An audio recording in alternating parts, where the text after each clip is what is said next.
I'm Tisha Bader with the JBS Morning Update on the situation in Israel for Wednesday, October the 25th, 2023.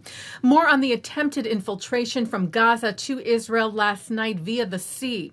The IDF said its soldiers identified at least 2 terrorists from Hamas last night that attempted to infiltrate Israeli territory in the area of Zikim via the sea. Spokesperson Daniel Hagari saying the terrorists had exited through a tunnel shaft on the beach in the Gaza Strip and were killed by Israel's Navy when they tried to enter Israeli territory in the Zikim area, preventing the infiltration.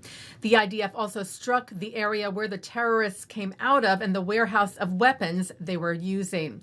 The IDF said Hamas terrorists are persistent in their attempts to murder Israeli civilians. We will stop them.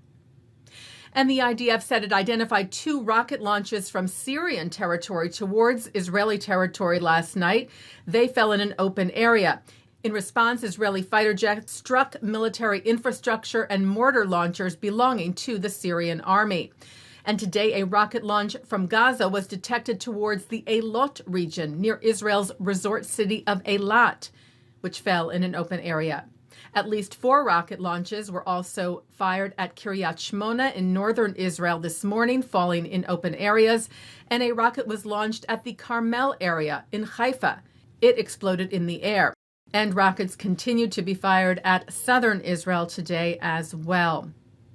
More response to the remarks made by UN Secretary General Antonio Guterres yesterday during the UN Security Council session, where Guterres, while unequivocally condemning the Hamas attack against Israel on October the 7th, said it is important to also recognize the attacks by Hamas did not happen in a vacuum. The head of Yad Vashem, Israel's memorial to the Holocaust, Danny Dayan, responded today, saying the slaughter of Jews by Hamas on the 7th of October was genocidal in its intents and immeasurably brutal in its form. It tests the sincerity of world leaders, intellectuals, and influencers that come to Yad Vashem and pledge never again. Antonio Guterres, Dayan said, failed the test. We will have more responses for you to Guterres and on all of these stories as we continue our coverage on the JBS News Update tonight.